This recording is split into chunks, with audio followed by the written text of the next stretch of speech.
Oke, welcome back to my channel. Semoga sehat dan sukses selalu buat kalian semua yang sudah subscribe dan like video ini. Dan buat teman-teman di rumah yang dalam keadaan kurang enak badan atau dalam keadaan sakit, saya doain cepat sembuh, teman-teman, biar kita bisa trading dan trading bareng lagi tentunya. Oke, kita langsung saja. Seperti biasa teman-teman ya, kita update market dulu. Di sini Bitcoin terjadi koreksi cukup sedikit teman-teman ya, karena dalam 1 jam saja hanya 0,12% ya. Dan kalau kita lihat overall 7 hari masih plus ya 0,30%. Dan yang lebih membuat tenang teman-teman karena masih di atas 117 dolar, yaitu di angka-angka krusialnya ya. Nah, di video kali ini saya akan bahas Pepcoin teman-teman ya, karena kalau kita lihat untuk di sektor memes coin teman-teman ya, ini terjadi koreksi besar-besaran ya. Kalau kita hitung dari top 10 ya teman-teman, dari top 5 lah ya, top 5 Pepcoin ini koreksi paling tajam yaitu 7%. Tapi apakah kepercayaan orang holder ke Pepcoin ini berkurang atau malah sebaliknya ya, atau hanya koreksi ini hanya karena market kurang stabil aja ya, seperti yang kita lihat hari ini ya. Kalau untuk di kapitalisasi pasar overall kripto ini memang terjadi koreksi 0,75%. Apakah efek dari koreksi market atau memang orang sudah mulai menjual Pepcoinnya ya? Biar lebih jelas teman-teman, kita akan bahas di video kali ini ya. Karena banyak juga yang bertanya ya, dan kemungkinan takut juga ya, karena Pepcoin ini dalam 1 hari sudah hampir 8% koreksinya ya.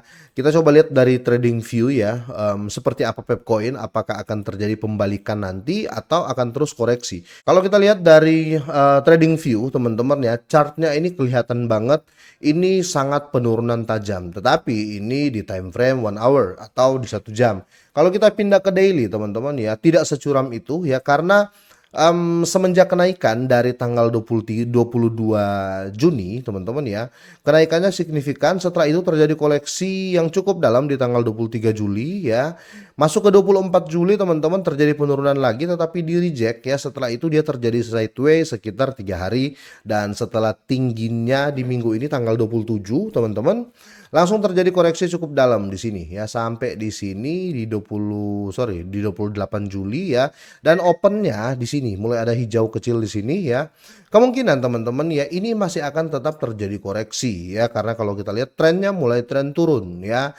Kemungkinan akan terjadi pola yang seperti ini ya, kemungkinan teman-teman ya, karena candle merahnya gede-gede ya. Nah, ini kemungkinan akan sama juga ya di area ini. Nah, tapi kalau terjadi koreksi mengikuti seperti ini malah bagus teman-teman, karena kita akan dapat supportnya ya teman-teman. Kita akan dapat supportnya pasti di area ini ya, atau di sekitar 40969. Itu pun kalau terjadi koreksi ya.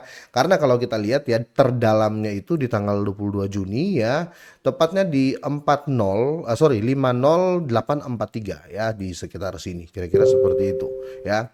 Oke, kita lihat teman-teman ya, selanjutnya untuk menjawab beberapa pertanyaan dari teman-teman terkait apakah orang ini mungkin dia lihatnya teman-teman ya di time frame 1 jam ya teman-teman ya. Jadi curamnya terlihat banget ya. Kalau kita lihat ya, curamnya itu terlihat banget kalau kita ambil time frame 1 jam ya. Bentar. Oke, kalau kita lihat time frame 1 jam ini teman-teman ya, ini curam banget teman-teman ya, penurunannya curam banget ya. Mungkin dia lihat di time frame 1 jam sehingga membuat panik ya. Saya coba lihat di time frame daily ya, tidak seperti itu ya, kira-kira gitu. Biar lebih jelas teman-teman, saya mau lihatkan atau mau show ya ke teman-teman semuanya. Ada beberapa ini update dari tanggal 17 ya. Ini wallet yang memegang Pepcoin paling banyak. Ini ada positifnya, ada minusnya. Kenapa seperti itu teman-teman? Bisa saja ya, ini bisa saja menjadi ancaman, takutnya ya, takutnya wallet-wallet ini melepas Pepcoin ya. Tapi saya nggak melihat ke situ karena mereka ngeholdnya bukan sedikit ya. Ini daftar orang terkaya Pepcoin 2025 dan kita bisa lihat atau nge-track ya. Kalau di cryptocurrency itu teman-teman, kalau kita mungkin nggak tahu namanya ya, tapi kita bisa tahu ya walletnya dan bisa nge-track ya, kira-kira seperti itu. Nah, di sini peningkatan jumlah pemegang Pepcoin teman-teman ya. Kalau kita lihat langsung saja ke statistiknya ya. Ini dompet teratas ya, dan dompet teratas ya, atau pemegang paling banyak dan pengaruhnya. Ini Pep Rich List ya, orang-orang kaya di Pepcoin ya. Dalam 100 dompet teratas, ada 10 dompet pertama saja sudah memegang 37,74% dari total supply atau total pasokan. Nah, ini positif dan negatif teman-teman. Ya, negatifnya kalau mereka lepas ya, otomatis ya hancur, berantakan ya. Dan ini semua bahaya juga untuk semua kripto. Bitcoin juga gitu. Kalau seandainya semua jual ya otomatis harganya ambruk ya, kira-kira gitu. Tapi untuk sekelas Pepcoin, kalau kita lihat di sini ya, kalian bisa copy paste ya, ini wallet-walletnya dari ini top 10-nya ya, top 10-nya ya. Ini wallet pertama ya, ini dia memegang 11,89% ya dari total supply ya, dan tepatnya di 50 triliun koin. Ini gila banget teman-teman ya. Tapi kita ambil positifnya, ini teman-teman ya, tidak mungkin ya dalam waktu dekat dia jual karena posisinya sudah enak banget, pegang banyak gini di harga PP yang saat ini ya. Begitu juga dengan nomor 2, nomor 3, nomor 4 dan seterusnya. Kalau kita berbicara dari 10 ke bawah ya, yang pegang mungkin cuma 0, beberapa persen, masih mungkin dia melakukan hit and run lah ya, atau TikTok ya, masih bisa dilakukan itu ya karena punyanya hanya sedikit. Tapi kalau banyak gini ya, ini kemungkinan jualnya itu masih jauh ya, masih sangat-sangat jauh. Itu kenapa kalau kalian berharap kalau kalian canggung atau takut Pepcoin itu akan dump untuk harga hari ini dia bakal turun terus, menurut saya kemungkinan besar tidak ya. Karena ini fakta yang berbicara teman-teman ya. Orang-orang besar ini tetap teguh, tetap santai aja ketika market terjadi koreksi ya. Kira-kira seperti itu teman-teman. Jadi teman-teman semuanya nggak usah terlalu panik. Tetapi sekali lagi saya mau sampaikan ya, segala keputusan itu ada di tangan kalian teman-teman ya.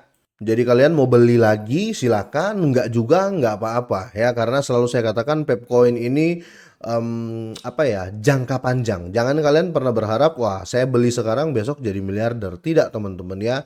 Sedangkan yang punya banyak ya, yang punya sampai triliunan koin ya, terjadi kenaikan kemarin pun ya dia tidak jual, dia slow aja, dia santai aja. Kira-kira seperti itu. Kalau kalian tanya apa harapan saya untuk Pepcoin ya, saya berharap 10 orang ini ya membakar Pepcoinnya ya, biar harga pam ya, kira-kira gitu. Itu harapan saya sih ya. Dia membakar bukan menjual ya teman-teman ya. Jadi ada harapan untuk tiba-tiba kayak mendadak di besok hari kalau 10 dompet ini membakar semua Pepcoinnya ya. Jadi jangan terlalu jauh berpikir ya, tetap pada rasional kalian ya. Tetap jangka panjang untuk di koin-koin yang masih murah ya. Supaya gini teman-teman ya, kalau kalian punya banyak ya, supaya gini, kalau teman-teman hanya punya sedikit, ngeholdnya itu jangka panjang itu tenang ya. Soalnya rata-rata orang Indonesia itu kalau punya Pepcoin saldonya kalau dalam rupiah ya, dalam rupiah 100 juta ke atas, itu terjadi koreksi kecil aja udah panik ya. Nah, kalau punya Pepcoin hanya 10 juta ya, hanya 30 juta rupiah, kemungkinan waktu terjadi koreksi ya biasa aja gitu loh ya, karena tidak terlalu banyak dia punya. Kira-kira seperti itu. Oke, sampai di sini teman-teman ya. Menurut saya market akan semakin bagus teman-teman di tahun 2025 ini ya. Jadi kalau terjadi koreksi-koreksi seperti ini saya anggap biasa sih ya. Tapi gimana menurut kalian? Ya, kalau kalian punya pendapat lain bisa kalian drop komen ya di kolom komentar. Dan sekali lagi semoga ini bermanfaat buat kalian semuanya. Semoga sehat dan sukses terus buat kalian semuanya.